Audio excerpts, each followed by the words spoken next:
Hello students, बायोलॉजी.com में आप सबका स्वागत है। आज के इस वीडियो में हम जर्म प्लाज या जनन द्रव्य क्या होता है ये हम डिस्कस करने वाले हैं। हम पढ़ रहे हैं 12th एग्रीकल्चर का चैप्टर फर्स्ट प्लांट ब्रीडिंग या पादप प्रजनन। उसके 2 वीडियो अब तक हम बना चुके हैं, जिसमें हमने प्लांट ब्रीडिंग क्या होती है, उसके उद्देश्य और उसकी विधियां पढ़ी। दूसरे वीडियो में हमने ग्रामीण या डोमेस्टिकेशन पढ़ा। इस वीडियो में हम पढ़ेंगे जर्म प्लाज्म या जनन द्रव्य क्या होता है। अगर आपने पिछले 2 वीडियोस नहीं देखे हैं तो आपको डिस्क्रिप्शन में उसका लिंक मिल जाएंगे उनके, पहले आप उन्हें देखें, उसके बाद ये जर्म प्लाज्म आपको और आसानी से समझ में आएगा। चलिए बात करते हैं जर्म प्लाज्म या जनन द्रव्य क्या होता है। तो देखिए, ये जो शब्द है जर्म प्लाज्म या जनन द्रव्य, ये शब्द का सबसे पहले प्रयोग करने वाला वैज्ञानिक था विज़मैन। विज़मैन ने एक सिद्धांत, एक थ्योरी दी थी, germ plasm theory.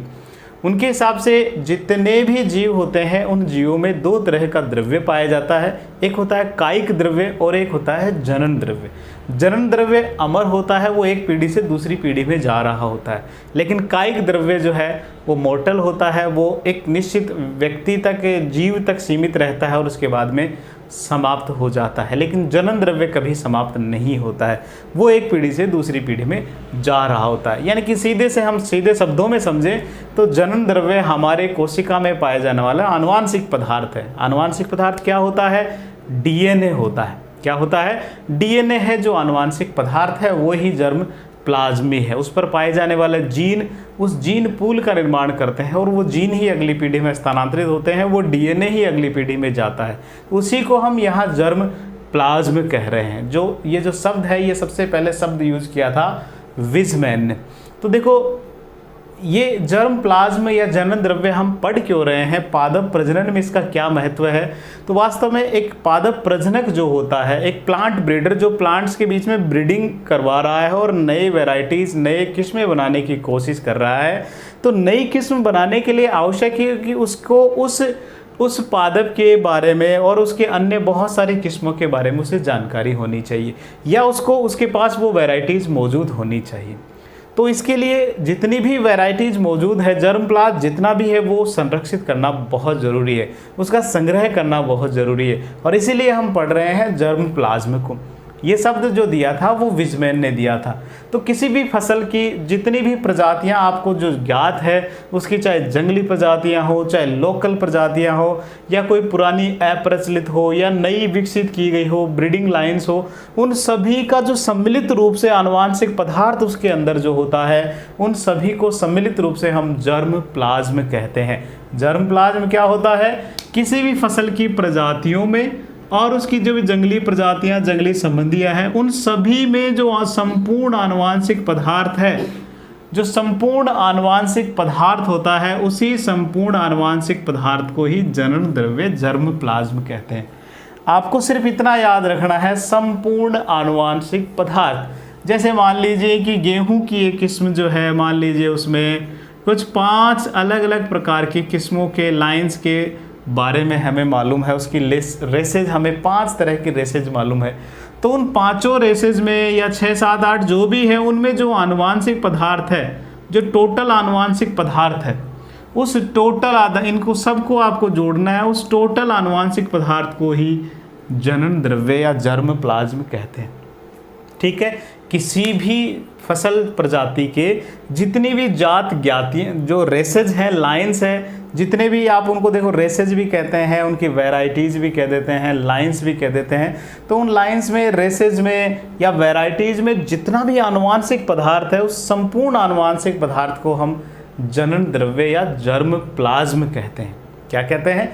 Germ plasm. बहुत आसान है। एक फसल का जितना भी आनुवांशिक पदार्थ है, आपको उससे संबंधित और भी कोई किस्म के बारे में मालूम है, तो उन सब के सम्मिलित रूप से आनुवांशिक पदार्थ को हम जनन द्रव्य या जर्म प्लाज्म कहेंगे। ठीक है, जर्म प्लाज्म जो है वो आनुवांशिक संसाधन होता है, आनुवांशिक संसाधन भी कहलाता है, जेनेटिक रिसोर्सेज भी कहलाता है। क्योंकि जैसे मैंने अभी कहा कि ये एक पीढ़ी से दूसरी पीढ़ी में जा रहा होता है, एक पीढ़ी के लक्षणों को दूसरी पीढ़ी में कैरी कर रहा होता है, लेकर जाता है।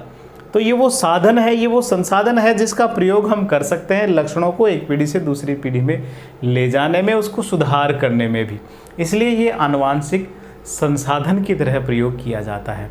ठीक है, और आप सब, जैसे कि मैं बार बार कह रहा हूँ कि एक पादप प्रजनक को जीनों को सुधार करना है, वो ही उसका उद्देश्य है कि उपज बढ़े या और भी किसी तरह के लक्षणों में जो हमने उद्देश्य पढ़े थे उनमें किसी तरह की वृद्धि हो। पादप प्रजनन करना है तो श्योर है कि हमारे पास उनकी वो वैरायटीज़ मालूम होने चाहिए, वैरायटीज़ के लक्षण हमें मालूम होने चाहिए। तो ऐसे में हमारे पास वो सभी जीनोटाइप्स मौजूद होने चाहिए, और ये बहुत ज़रूरी है एक पादप प्रजनक के लिए कि वो उन जीनोटाइप्स को जाने, वो जीनोटाइप्स उनके पास मौजूद हो। और वो जीनोटाइप रखने के लिए उनको क्या करना होगा, उनके जर्म प्लाज्म को संग्रहित करना पड़ेगा, उसका संग्रह करना पड़ेगा, उसको क्या करना पड़ेगा, इकट्ठा करना पड़ेगा।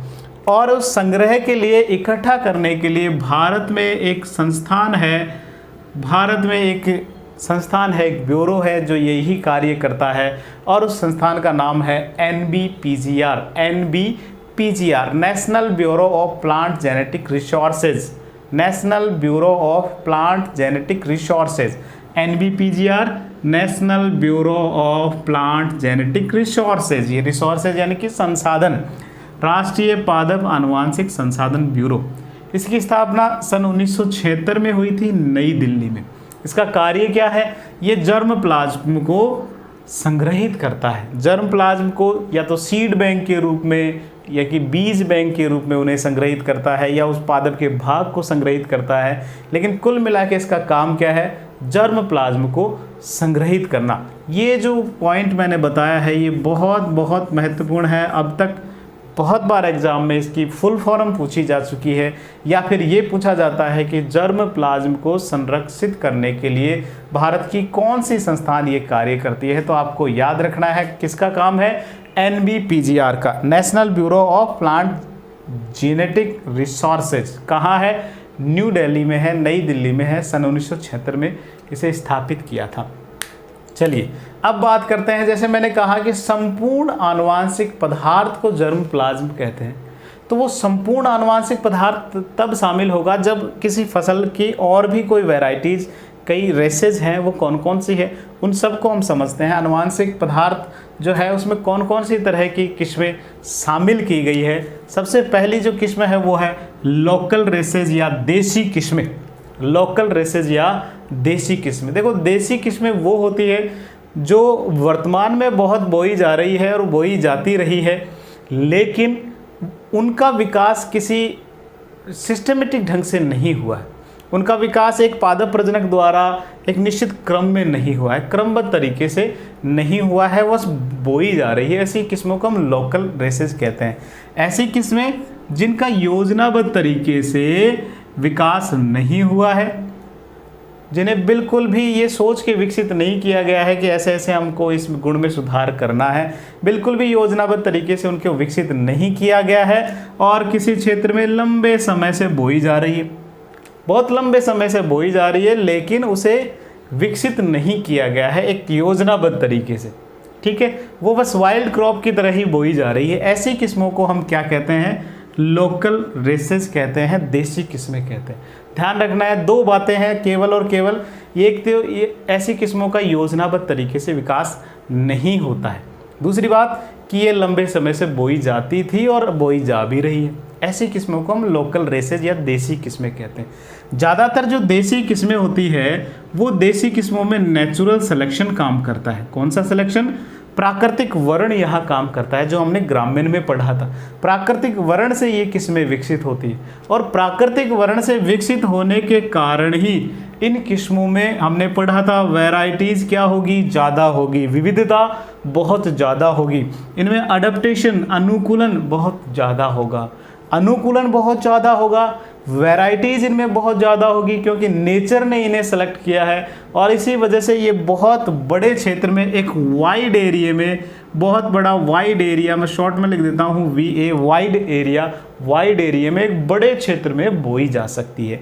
ये लोकल रेसेस की खास बात होती है। नाम जरूर लोकल है, लेकिन होती ये एक वाइड एरिया में विकसित हो सकती है। बड़ी आसानी से। ऐसा क्यों हो रहा है? क्योंकि ये सारा कार्य किसकी वजह से हो रहा है? नेचर की वजह से। नेचर ने ऐसे रेसेस को सेलेक्ट किया है, तो श्योर है ये बहुत अच्छे गुणों वाली होगी, इनमें वैरायटी विविधता बहुत ज़्यादा होगी, इनमें अडप्टेशंस, इनमें अनुकूलन बहुत ज़्यादा होगा, इनमें वाइड एरिया में विकसित होने का गुण होगा। बस कमी कहाँ है कि ये योजनाबद्ध तरीके से विकसित नहीं हुई। किसकी योजना? हमारी मनुष्य की योजनाबद्ध तरीके से ये विकसित नहीं हुई है, पर ये लंबे समय से बोई जा रही है। ये कहलाती है लोकल रेसेज या देसी किस्में। बहुत महत्वपूर्ण है, इसकी परिभाषा एग्जाम्स में पूछी जा सकती है। तो वे किस्में जिनका विकास योजनाबद्ध तरीके से नहीं हुआ है और किसी क्षेत्र में लंबे समय से बोई जा रही है, लोकल रेसेज देसी किस्में कहलाती है।